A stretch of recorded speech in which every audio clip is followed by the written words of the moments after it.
नमस्कार। हाल ही में हुए 5 राज्यों के चुनाव नतीजे आ गए हैं और बहुत सारे लोग बहुत सारे तरीके से अचरज हुए कि अरे! ये क्या हो गया?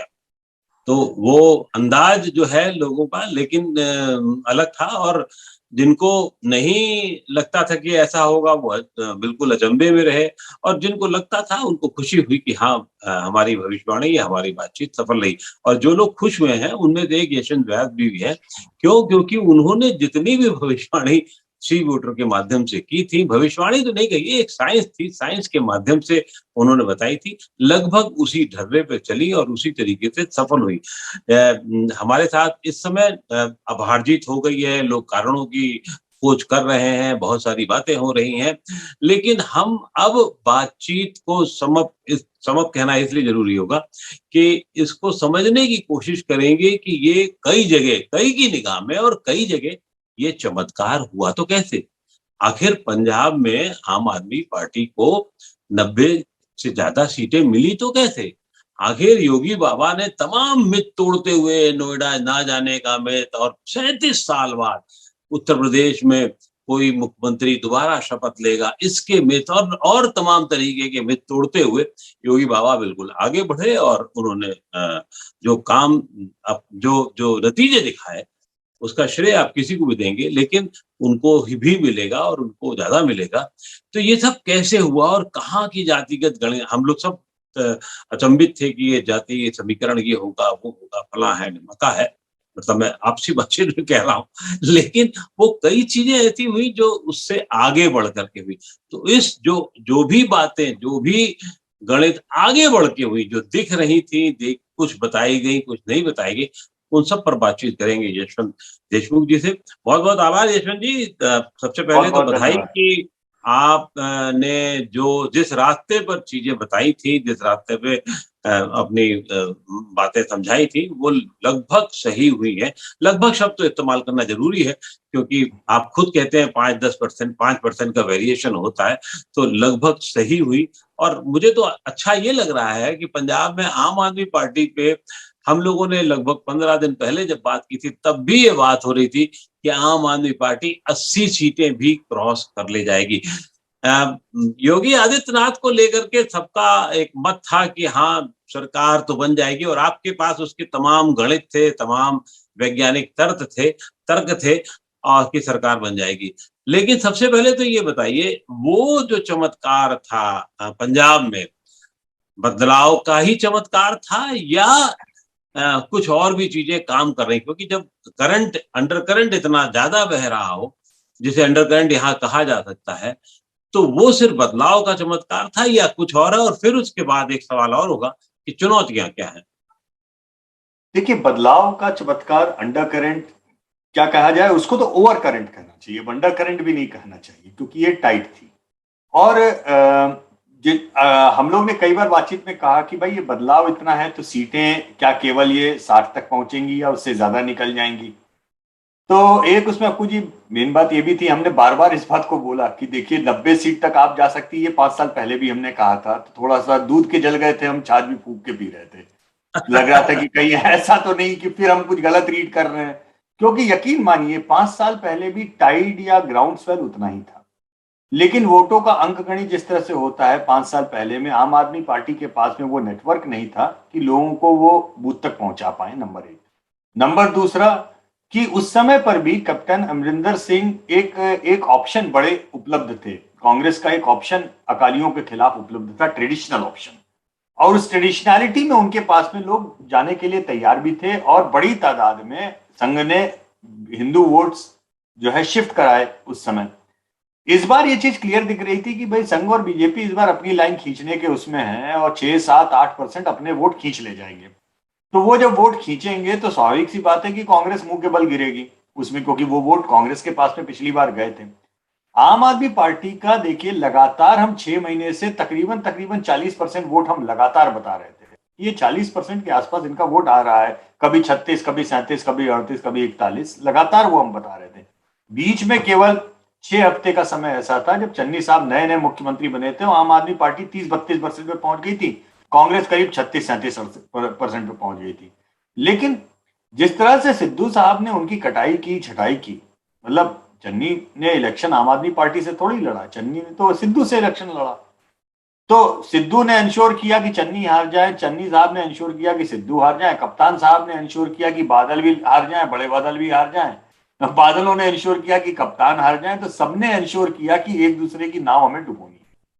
तो नाव जब सबकी डूब गई तो जो किनारे सबसे खड़ा रह गया सूखा, वही जीता हुआ भी निकला। ये भी अपने आप में है। तो आम आदमी पार्टी का टाइड, मैं मानता हूं कि वो हम लोग ने रीड किया सबसे पहले 38, 39, 40% तक वोट उनका हमने, लेकिन ये टाइड ऐसा भी नहीं था कि 40% हमने बोला और आम आदमी पार्टी के 50% वोट आ गए हों। ऐसा नहीं हुआ। इसका मतलब यह है आम आदमी पार्टी अपने 40% पोल कराने में कामयाब रही और बाकी सब लोग ध्वस्त हो गए और भी ज्यादा। अन्यथा जो एक कयास 60-65 सीट तक का हमारा था, उससे 25-30 सीट और ज्यादा जो निकली है, वो इसलिए निकली क्योंकि बाकी सारे के सारे ध्वस्त हो गए, सभी ध्वस्त हो गए। और वो ध्वस्त होने के उसमें पंजाबियों का एकदम जो चेंज, झाड़ू लगा देंगे, झाड़ू जो था वो एक सिंबल बदलाव का हो गया। झाड़ू लगा देंगे, एक नेगेटिविटी कोने कर देंगे, क्योंकि ट्रेडिशनल राजनीति में पंजाब के अकाली जो 5 साल पहले ध्वस्त हुए वो वापस खड़े ही नहीं हुए, चिड़ी चढ़ नहीं पाए, किसी भी कोने नहीं चढ़ पाए। जब हम ये बात बोलते थे कि अकालियों का वोट शेयर 20% से भी नीचे जा रहा है, तो डर लगता था बोलने में, क्योंकि इतने लोग इतनी बातें सुनाते थे कि आपको राजनीति की समझ नहीं। जब 10 साल के अंतराल के बाद में पिछले 5 साल पहले जब डबल एंटी इनकम्बेंसी में अकाली गए, तब भी वो इतनी सीटें ले आए, तब भी इतने वोट ले आए। जब हम कहते थे कि कांग्रेस का मेल्ट डाउन हो रहा है, तब लोग गुस्सा होते थे कि आपको अकल नहीं है, आपको समझ नहीं है, दलित 30% पढ़ जाएंगे, ये इतने पढ़े हुए हैं और कांग्रेस 40% से नीचे नहीं पा रही, और कांग्रेस जो है किसी भी कीमत पे 60 सीट से नीचे नहीं पा रही। और जब हम बोलते थे आम आदमी पार्टी आगे है, 6 महीने पहले तक लोगों ने हमारा मजाक उड़ाया। लोगों ने यहां तक बोला जो पार्टी दहाई में नहीं पहुंच रही है, 10 सीट जिसकी नहीं आ रही है, उसको आप 50 के ऊपर, 55 के ऊपर सीटें दे रहे हैं, ये संभव ही नहीं। प्री पोल लास्ट जो हमारा सर्वे हुआ उसमें हमने आम आदमी पार्टी के लिए 64 सीट बोली। लोगों ने हमारा मजाक बनाया। मुझे ऐसा लगता है कि कई बार, और मैं किसी को जज नहीं कर रहा हूं, क्या होता है कि कई बार हमारे अपने नोशंस जो पुराने या ऐतिहासिक जो इक्वेशन होते हैं, हम उनके इतने बंधक हो जाते हैं कि जनता के मन में अभी क्या है हम उसे सुनना नहीं चाहते, हम उसे देखना नहीं चाहते। हम जैसे अभी उत्तर प्रदेश में आएंगे, उत्तर प्रदेश में भी यही। मुझे ऐसा लगता है कि लोगों, ज्यादातर पत्रकार और संपादक जो थे, उन्होंने अपने मन की बात, जो उनकी वेल विश थी या जो उनकी विशफुल थिंकिंग थी, उसको उन्होंने बायलाइन या हेडलाइन बना करके बहुत लोगों ने, और थोड़ा सा मुझे इसका लाभ मिला कि मैं भी एक पत्रकार के नाते केवल सोचूं तो बहुत सारे इक्वेशंस का बंधक हो जाऊंगा। लेकिन चूंकि आंकड़े आंख के सामने आते हैं और वो आंकड़े हजारों लोगों की, जनता की बातचीत के होते हैं, तो बार बार अपने को लगाम लगाना पड़ता है कि मेरा दिमाग ये कह रहा है लेकिन जनता ये कह रही है, मेरा मन ये कह रहा है लेकिन जनता ये कह रही है। तो इतनी ही ईश्वर की कृपा है कि भाई अपने काम में मैं केवल जनता जो कह रही है अंत में उसको ऐसे ही कैसे आगे कर देता हूं। लेकिन बिल्कुल। सीट में तभी भी गड़बड़ाते हैं, सीट में इसीलिए गड़बड़ाते हैं क्योंकि वोट का सीट में जो कन्वर्जन है उसका एक हमेशा हम एक कंजर्वेटिव एस्टिमेट लेके चलते हैं। कारण उसका यह है कि हम मानते नहीं है, पहली बात तो, कि सीट बताना ये हमारा काम है। लोग हमसे बोलते हैं नहीं सीट बताइए, अदरवाइज ये कैसे पता लगेगा कि कौन जीता। तो वो एक मजबूरी है हमारी सीट में कन्वर्ट। तो जो प्रिडिक्शन की रेंज का लोअर एंड आप हो सकते हैं वो हम बोल देते हैं, क्योंकि हमारा काम विनर को पिक करना है, कौन जीत रहा है ये पिक करना है, क्यों जीत रहा है इसका आकलन करना है। इस फर्स्ट पास द पोस्ट की राजनीति में अक्कू जी, सेम वोट शेयर के ऊपर पंजाब में आम आदमी पार्टी की 55 सीट भी आ सकती थी, 65 भी आ सकती थी, 105 भी आ सकती थी। सच्चाई है इसी वोट शेयर। वो तो बिल्कुल, वो तो फर्स्ट पास द पोस्ट वाले हिसाब में है कि आपने जैसे कहा कि आम आदमी पार्टी का वोट परसेंटेज था, लेकिन दूसरा आदमी अपना वोट परसेंटेज आगे नहीं ले पाया या अपना आगे नहीं कर पाया, और उसी खेप में बादल साहब हार गए, ये साहब अमरिंदर हार गए, नवजोत सिद्धू हार गए, तो बचा क्या? सिद्धू जी का हारना मैं मतलब जैसे होता है ना कि सिद्धू जी का हारना लगभग वो भी मान रहा था कि भाई मजीठिया साहब चले गए और दो लोगों की लड़ाई में तीसरे का लाभ हो जाए, बीजेपी ने भी लड़ा दिया है तो वो भी हिंदू वोट काट ले जाएगी, मैं वो मान सकता हूँ।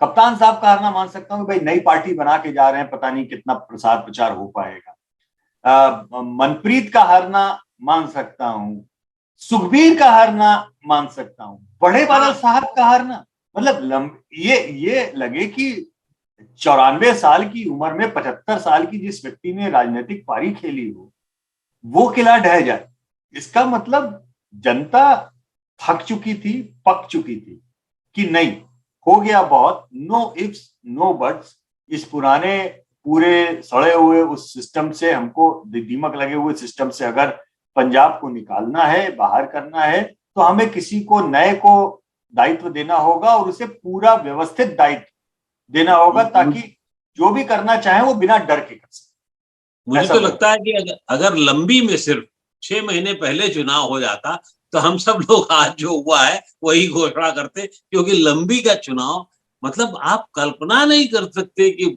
प्रकाश सिंह बादल हार जाएंगे, बड़े बादल साहब हार जाएंगे, जिसने कभी हार का मुंह नहीं चिखा वो हार जाएगा। खैर वहां हो गया जो भी है, अब बहुत सारी चुनौतियां हैं नए मुख्यमंत्री के सामने।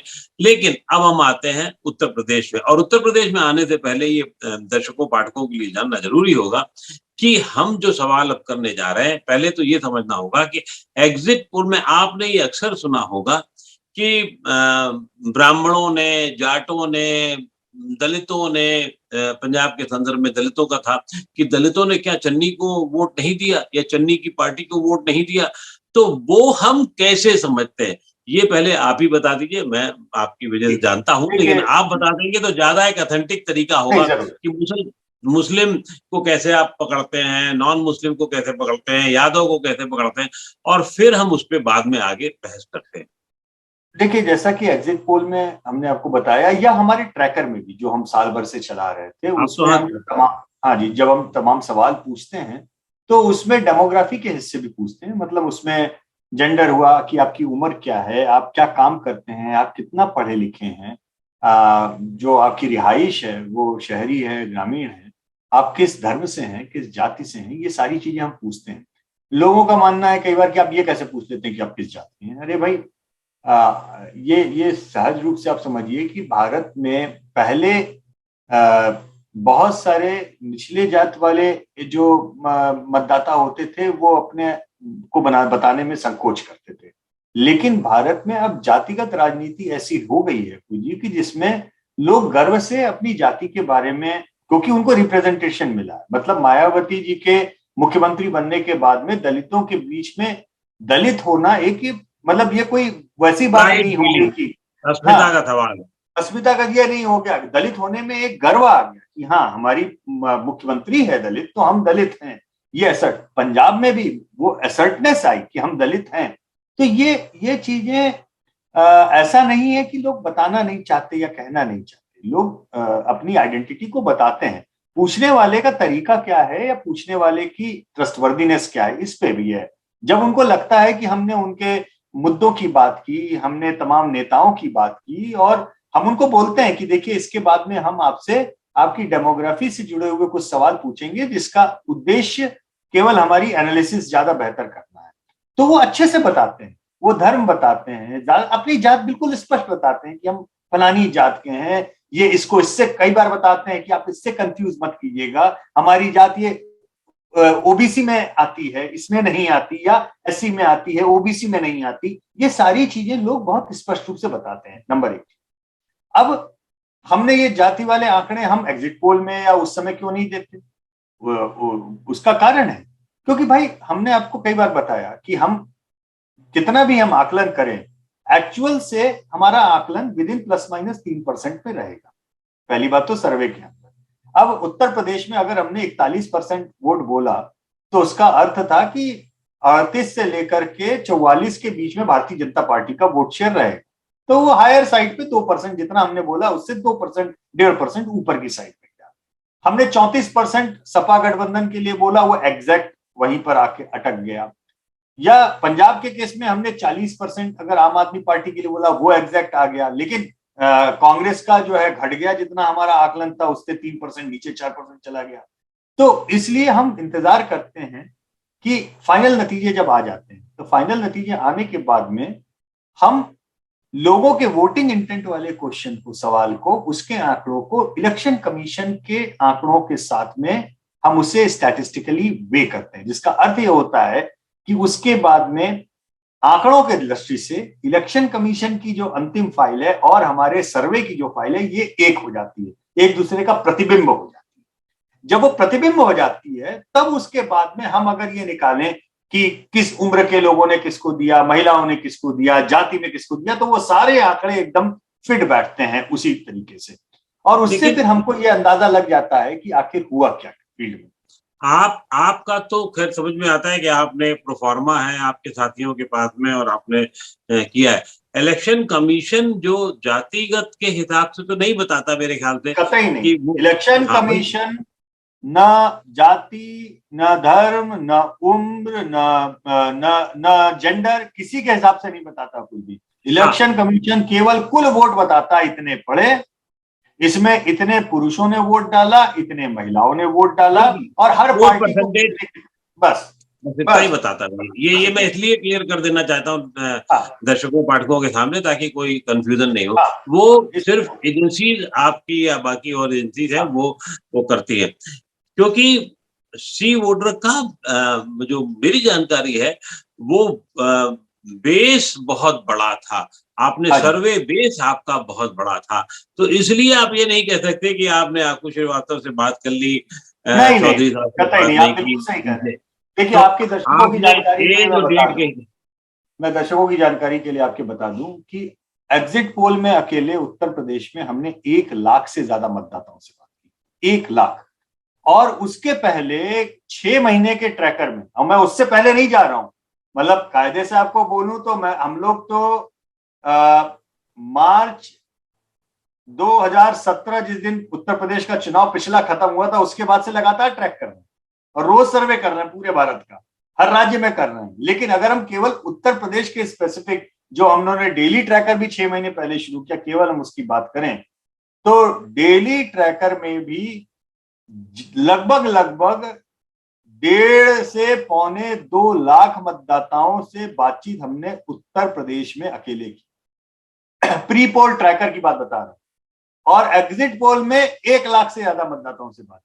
अगर हम ये सारी फाइल पूरी हम मिला दें, जिसको हम वेइंग करने के बाद में आपको बताते हैं कि एक्चुअली में कौन सी जाति धर्म किधर गया, इसके ऊपर जो डिटेल निकालते हैं, तो वो आंकड़े करीबन 2.5 लाख मतदाताओं से बातचीत पे आ रहा है। 2.5 लाख बहुत बड़ा सैंपल साइज होता है, बहुत बड़ा। मुझे लगता है एक करेक्शन, शायद आपने डेली सर्वे शायद 1.5 से 2 हजार था, जो आप डेली आप कितने लोगों से, डेली ट्रैकर में कितने लोगों से रोज हम बात करते थे, करीब 1.5 से 2 हजार लोगों से पूरे। हाँ, वही है, रोज करते थे। और जब आप पूरा जोड़ेंगे कि हमने रोज जो लोगों से बात की, उसमें ट्रैकर में 1.5 से 2.25 लाख मतदाताओं से कुल बात की हमने, अगर आप उन्हें जोड़ लें उस ट्रैकर में, जो हमारे प्री पोल जिसके ऊपर हमने आधारित करके दिया, तो अगर प्री पोल में उतने लोग और एग्जिट पोल में इतने लोग, और जहां हमने प्री पोल छोड़ा था खुद जी, एग्जिट पोल जैसे लगा वहीं से कंटिन्यू कर दिया। यानी हमारे प्री पोल के आंकड़ों में, हमारे एग्जिट पोल के आंकड़ों में आप कोई बदलाव नहीं देखेंगे, कोई बदलाव नहीं था, बिल्कुल। मतलब हम लोगों को यही देखना था, एग्जिट पोल में दरअसल यही नापा जाता है कि जो हमारा प्री पोल का आकलन चल रहा है उसी के जैसा कुछ आ रहा है, या लोगों ने घर में तो कुछ बोला और पोलिंग बूथ पे कुछ और कर रहे हैं, या वोट डालने नहीं गए हैं, या घर बैठ गए हैं। तो पश्चिम में भी यही होता है, पश्चिम में भी वो लोग हर हफ्ते सर्वे करते हैं और एग्जिट पोल के दौरान केवल यही देखते हैं कि जो इतने दिन तक हम कर रहे थे उसमें और आज में कुछ अंतर आया है क्या। अगर अंतर आया तो वो हेडलाइन बनती है, अंतर नहीं आया तो वो एक सामान्य तरीके से बोला जाता है कि जो पीछे ट्रैकर था उसी के लाइन में ये एग्जिट पोल भी है। राजनीतिक विश्लेषक और समाज विज्ञानी बड़े आसानी से कह देते हैं, जो अभी भी कहा और हम सब लोग उसको देखते रहे हैं, कि यादव, मुसलमान, मौर्य, राजभर, ये सब जुड़ करके 42% के प्लेटफॉर्म पे खड़े हैं, अब तो जीत पक्की है। ऐसा होता नहीं है। नहीं उसी तरीके से अगर भारतीय जनता पार्टी के नेता और उनके समर्थक कहना शुरू करते हैं कि देखिए स्वर्ण वोट इतना, ये इतना, वो उतना, वो भी ऐसा नहीं होता है। तो ये जो गणित है ये इतनी आसान नहीं है, इसलिए लोगों को ये मान लेना चाहिए बहुत कि ऐसा लेयर कतई नहीं होता कि स्वर्ण जाति एक तरफ चली गई ये है। जैसे ब्राह्मणों के लिए कहा गया, पिछली बार का जो मैं कहीं का आंकड़ा देख रहा था, आपका आंकड़ा तो अभी आप बताइएगा, कहीं का मैं देख रहा था कि 2017 में शायद 67% से अब की से ब्राह्मणों ने ज्यादा 87 के आसपास, ऐसे ही कुछ आसपास वोट दिया। राजपूतों का भी यही था, छोटी जातियों, अति पिछड़ा जातियों में भी यही हुआ। तो जो चमत्कार हुए वो समाज विज्ञानी समझ नहीं पाए, या कोई एक यहाँ पर भी एक अंडरकरेंट चल रहा था। और खास तौर से जैसे मान लीजिए पंजाब में था, तो पंजाब में दलितों ने क्या पूरी तरीके से दलित होने के नाते चन्नी को वोट नहीं दिया, वो चंक वहां नहीं गया। या इधर अब उत्तर प्रदेश में आएंगे तो अनेक उदाहरण होंगे जैसे आप समझाना चाहेंगे। जी बिल्कुल आपने सही कहा कि स्वीपिंग रिमार्क तो किसी के लिए नहीं दिया जा सकता, क्योंकि बहुत लेयर्स होते हैं, लोगों के मुद्दे होते हैं, और धर्म और जाति के अलावा बहुत सारी चीजें सोशियो इकोनॉमिक पैरामीटर्स में काम करती हैं, जिसपे उनके मुद्दों के आधार पर वोट देते हैं, और कैंडिडेट के जो अवेलेबल है उसके ऊपर भी वोट पड़ता है। तो एक ओवरऑल में हम ट्रेंड बता सकते हैं ज्यादा, कि जैसे भाई ब्राह्मणों ने ज्यादा वोट बीजेपी को दिया, ओवरऑल में हम ये बता सकते हैं। हमने ये बात आपको एक बात बोली भी थी कि ये आकलन ही पूरा गलत है कि ब्राह्मण भारत भाजपा से नाराज है। कहीं नाराजगी नहीं, और नाराजगी है तो ये आकलन और भी ज्यादा गलत है कि भाजपा को छोड़ के ब्राह्मण लाइन लगा के समाजवादी पार्टी को वोट दे देंगे। अजीब सा है, उत्तर प्रदेश के ब्राह्मण नाराज होते हैं भाजपा से तो घर बैठ जाते हैं, लेकिन ऐसा बड़ा रेयर होता है कि वो निकल के दूसरी पार्टी को वोट दें। केवल एक ही इलेक्शन में ब्राह्मणों ने बड़ी तादाद में किसी और 2007 में, 2007 में, वो भी कारण क्या था, 2007 में वो समाजवादी पार्टी को हराने के लिए बसपा को वोट दे रहे थे, क्योंकि भाजपा लड़ाई के बाहर दिख रही। तो जब वो अगर सपा को हराने के लिए बसपा को दे सकते हैं, तो सपा को वोट कैसे देंगे? ये बेसिक कॉमन सेंस की बात है। लेकिन साहब बड़े बड़े लेख लिखे गए, ब्राह्मण नाराज है। अच्छा, मजे की बात यह है कि ब्राह्मण जो है वो मैं देखता हूं अपने अपनी सुविधा के हिसाब से जिस जाति के बारे में लोग लिखना चाहते हैं, बताना चाहते हैं, उसकी संख्या 3-4 गुना बढ़ा देते। कई लोगों ने लेख लिखा ब्राह्मण दरअसल 25% है उत्तर प्रदेश में। अब मेरे पसीने छूट गए कि भाई ये क्या तो है? ये आपके आपके दर्शकों की जानकारी के लिए बताऊं, इसलिए मतलब मजे के लिए भी टोक दे रहा हूं। मैं तो इत्तेफाक से या सौभाग्य से देश के कई राज्यों में मैंने ठीक ठाक स्थिति में और बतौर संपादक काम किया है। तो बिहार में सबसे बढ़िया रोचक मुझे मिलता था। वहां अगर आप सबकी जातियों के समीकरण जोड़ लें तो पता लगता था वो 250% हो जाता था। हाँ, हर आदमी अपनी जाति का कि इसका कितने हैं। सर्वोत्तम उदाहरण क्या है? इसका सर्वोत्तम उदाहरण है जब टिकट बंट रहे होते हैं तो एक ही सीट पर तमाम लोग, मानिए किसी कांग्रेस का टिकट मांग रहे हो या भाजपा का या सपा का, और उस सीट पे 5 लोग अपना टिकट की दावेदारी कर रहे हो, तो वो अपनी जो कागज बनाते हैं, अपनी प्रोफाइल, उसमें लिखते हैं क्षेत्र का समीकरण, और उसमें अपनी जाति को सबसे ऊपर रखते हैं कि मेरी जाति के सबसे ज्यादा लोग हैं। अब हास्यास्पद इसलिए होता है, देखिए आपके दर्शकों को ये जानना बहुत जरूरी है कि ये कास्ट के आंकड़े कौन बोलता है कितने परसेंट है।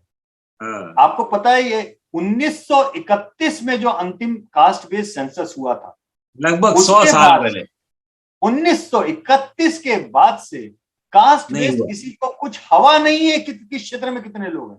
केवल इतना पता है शेड्यूल कास्ट, क्योंकि वो सेंसस में हम नापते हैं, शेड्यूल ट्राइब क्योंकि हम सेंसस में नापते हैं, या धर्म यानी कि किसी क्षेत्र में कितने मुस्लिम मतदाता हैं, कितने सिख हैं, ये ना। लेकिन इसके बियॉन्ड ओबीसी के अंदर कौन सी जाति कितनी है, अपर कास्ट में कौन सी जाति कितनी है, कुछ किसी को पता नहीं। सब हवाई फायर धाए धाए धाए धाए मार रहे होते हैं। तो ये एक तो पहली बात आपके दर्शकों को जानना बहुत जरूरी है कि कोई भी आपको आंकड़ा ऐसे फेंके तो आप पहले क्वेश्चन कीजिए आंकड़ा आया कहां से। वो दाएं बाएं आपके झांकने शुरू कर देगा, क्योंकि 31 के बाद का एक बहुत बड़ा दो चीजें जो आंकड़े बिगाड़ती हैं। अगर आप 1900 किसी ने, मानिए सपोज कीजिए 19 से 31 के सेंसस को बड़ा ध्यान से बैठ करके पूरे आज की सीटों के हिसाब से निकाला और बोला साहब हमने तो 1931 के सेंसस को तालुका लेवल से जोड़ करके बताया कि यहां पर इतने ये हैं, तो भी वो गलत होगा, क्योंकि दो बड़ी चीजें हुई। पहली चीज, 47 में हमारा विभाजन हुआ, उस विभाजन के कारण बड़ी तादाद में पॉपुलेशन की अदला बदली हुई, तो जो नई पॉपुलेशन आई और जो यहां से पॉपुलेशन गई, दोनों ही पॉपुलेशन के कारण वो समीकरण ध्वस्त, नंबर एक। दूसरी बात, 90 के दशक में 91 में हमारी इकोनॉमी खुलने के बाद भारत में जिस बड़े पैमाने पर माइग्रेशन इंटरनल हुआ है, खासतौर पे ग्रामीण और शहरी परिप्रेक्ष्य में, जो गांव से लोग शहर की ओर भागे हैं, जो भारत का रैपिड अर्बनाइजेशन हुआ है, उस अर्बनाइजेशन के चलते सारे समीकरण ध्वस्त हो चुके हैं। तो जब पुराने समीकरण कुछ काम ही नहीं कर सकते तो नया समीकरण पता कैसे लगेगा? तो उसको पता करने का केवल और केवल एकमात्र तरीका है सर्वे, क्योंकि आप रैंडम सैंपलिंग जब करते हैं तो उस रैंडम सैंपलिंग से ही आपको पता लगता है कि आखिर उत्तर प्रदेश में कितने पढ़ाई लिखाई वाले कितने लोग हैं, किस धर्म के तो पता लग जाएगा, किस जाति के कितने लोग हैं। ये जातिगत गणना का रैंडम प्रोबेबिलिटी बेस्ड सैंपलिंग के अतिरिक्त कोई भी दूसरा उपाय है ही नहीं। तो ये इसलिए जब कोई संपादक या कोई महामहिम पत्रकार अपनी ओर से नंबर फेंक रहा होता है तो मुझे लगता है कि भाई साहब जरा थोड़ा सा हौले वाले रुक जाइए, आप जो नंबर बता रहे हैं उन नंबरों का कोई आधार ही नहीं है, आप अपनी सुविधा से नंबर, अब राजभर राजभर राजभर राजभर क्यों? क्योंकि ओम प्रकाश राजभर छोड़ के चले गए, इसलिए लगा कि उत्तर प्रदेश में राजभर जरूर 20-25% होंगे। फिर उसके बाद स्वामी प्रसाद मौर्य मौर्य मौर्य मौर्य, ऐसा लगा कि उत्तर प्रदेश में मौर्य के अलावा कोई और कुछ है ही नहीं, कि वही 400 में से 300 सीटें मौर्य जाति के लोग ही। अरे भाई सीटें होती हैं और जिसे हम कहते हैं डिसाइसिव है, डिसाइसिव मतलब ऐसा नहीं है कि किसी सीट को हम बोलते हैं कि ये मुस्लिम बहुल सीट है। मुस्लिम बहुल सीट का मतलब ये कदापि नहीं है कि वहां पे 100% मुसलमान हो गए, वहां पे मतलब 30% के आसपास मुसलमान होंगे या 20% होंगे जो बड़ा ब्लॉक बनाते हैं। जब कोई कहे ये ब्राह्मण बहुल सीट है, इसका मतलब ये नहीं कि वहां पे 50% से ज्यादा ब्राह्मण होंगे, 20 हाँ फर्क, एक बड़ा सेक्शन 10%, 15%, 20% से ऊपर वहां पे ब्राह्मण मतदाता होंगे, जिसमें से होता है ना कि भाई एक बड़ा जो सेक्शन है उसको आपने टिकट दिया तो बाकी सेक्शन आपके साथ में लग रहे हैं और बड़े सेक्शन के साथ में आप जाते हैं, ये मैं मान सकता हूं। लेकिन दरअसल सर्वे विज्ञान के अलावा जातिगत समीकरण भारत में कोई बता ही नहीं सकता, क्योंकि 1931 के बाद से जातिगत आकलन हुआ ही नहीं भारत में। पंजाब में 35% जो है वो मान भी लेते हैं, क्योंकि वो उसका डाटा भी हमारे पास में 35% दलित वोट है। तो जो ये माना जा रहा था दलित अस्मिता वगैरह वगैरह, तो वो काम नहीं आई पंजाब में, या क्योंकि कांग्रेस का वोट परसेंटेज भी कम हुआ है, तो दलितों का वोट जो था वो पूरा चंक में पहुंचना चाहिए जहां पर, वहां नहीं पहुंचा। इसका मतलब पहली बात तो रविदासिया गैर रविदासिया वाला जो बंटवारा था, फिर हिंदू और सिख दलित का एक बंटवारा था, वो अलग था, दोनों अपने तरीके से काम कर रहा था। और दलित आइडेंटिटी पे अगर चन्नी साहब को पूरा समर्थन मिलता तो वो 30% वोट दलित आइडेंटिटी पे एक होते।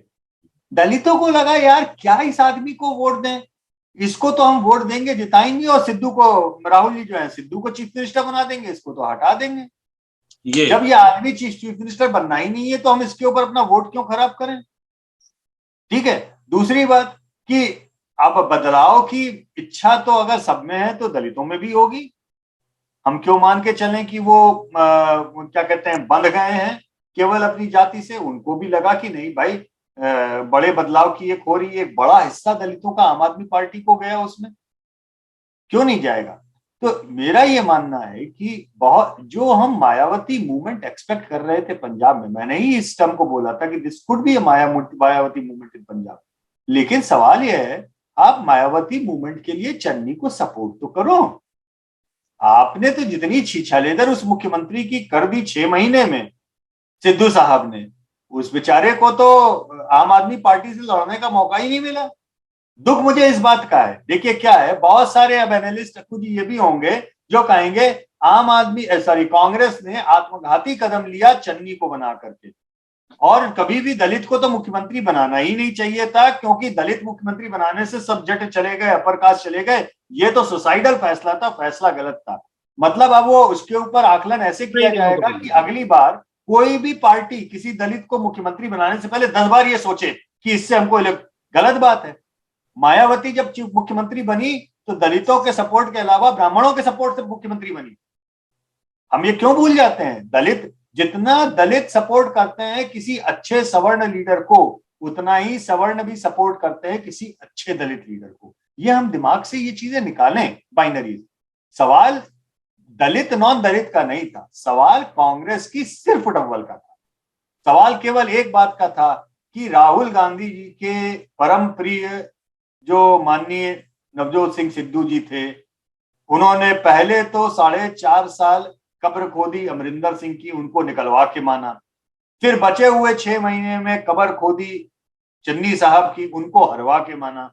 और इन सब की कब्र खोदते खोदते वो खुद अपनी कब्र खोद बैठे। अब मतलब हम तो डूबे ही हैं जनाब, दूसरे उनको भी ले डूबेंगे। और इसमें सिद्धू की गलती माने या हम केंद्र की गलती माने, आखिर तो सिद्धू किसके इशारे पे काम कर रहे थे? सिद्धू के पंखों में हवा किसने दी? तो ये मुझे लगता है घर को आग लगी घर के चिराग से, कांग्रेस ने अपनी नाव खुद डुबोई है। आम आदमी पार्टी ने उनको नहीं डुबोया। किसी भी मतदाता को बेवकूफ नहीं समझना चाहिए कि सिद्धू साहब जैसे शेरो शायरी कपिल शर्मा शो में कर लेते हैं, वैसे ही यहाँ आकर के वही शेरो शायरी सोनिया गांधी के लिए, वही मनमोहन सिंह के लिए, वही अटल बिहारी वाजपेयी के लिए, और अब वही जो है वो सोनिया मतलब और लोगों के लिए। गुरु, सबसे खराब बात तो ये भी गुरु नानक देव के लिए भी उन्होंने इस तरीके से कहा। नहीं, वो हल्केपन में हो गए। और देखिए जो लोग, मुझे इस बात का भी दुख है, बहुत लोगों ने भगवंत मान का जिस तरह से मजाक उड़ाया, कॉमेडियन है, दारूबाज है, कॉमेडियन है, दारूबाज है।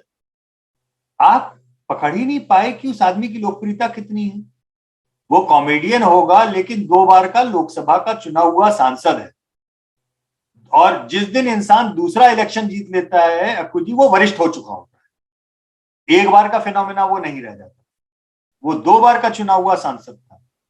और कॉमेडियन होगा, दारूबाज होगा, करप्ट नहीं है, ये पब्लिक का कहना था। और हम सब जानते हैं पंजाब में ड्रिंकिंग वैसा टैबू नहीं है, अल्कोहल वो टैबू नहीं है जैसा उत्तर प्रदेश में या बिहार में माना जाता था। पंजाब में social drinking is a very normal thing, जो कि पंजाब कोई मतलब ही नहीं।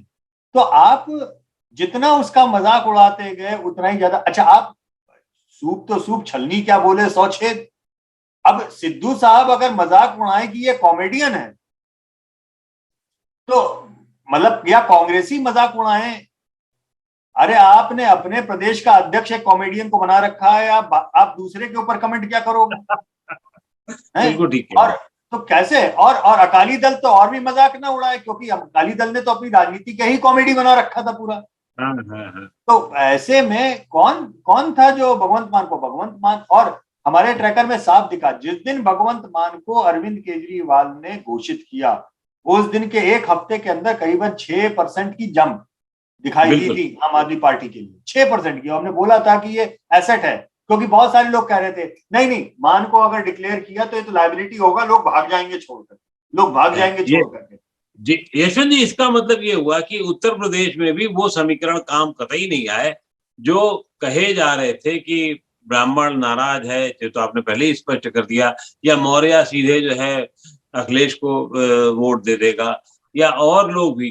तो ये एक हम लोगों के लिए शायद चेतावनी है कि इस तरीके की बातें भविष्य की राजनीति में ना की जाए, कि कभी भी एक चंक में आप उसको वोट दे दें और कहे कि नहीं साहब हम तो शुरुआत यहाँ से करते हैं, हम तो हमारा पैडल ये है 30% का, ये माना जाना चाहिए। और आने वाले दिनों में शायद अखिलेश यादव के साथ सबसे ज्यादा चुनौतियां होंगी कि वो अपना वोट बेस कैसे बढ़ाएं, क्योंकि जब तक भारतीय जनता पार्टी बहुत बड़ी गलतियां नहीं करती है उसके नेता, तब तक उनके लिए बहुत मुश्किलें होंगी। बहुत मुश्किल होगी। और मैं आपको मतलब इसको आप चाहे तो लिख के रख लीजिए, अगर कोई बहुत बड़ा कोई उलटफेर या तूफान नहीं ऐसा कुछ होता राष्ट्रीय राजनीति में, तो अखिलेश यादव लोकसभा इलेक्शन में मुंह के बल गिरेंगे। और मैं उसका कारण आपको बताता हूँ। बड़ी तादाद में ऐसे स्प्लिट वोटर भी होते हैं, जैसा कि हमने देखा है पूरे देश में, कि विधानसभा में इधर जाते हैं, लोकसभा में उधर जाते हैं, और हमने देखा है कि लोकसभा में मोदी डिविडेंड करीब करीब 8-10% का पार्टी को मिलता है उनकी। और बड़ी तादाद में अखिलेश के कोर वोटर में यादव मतदाता भी बहुत सीट पे ऐसे होंगे जो लोकसभा में बीजेपी को वोट डाले।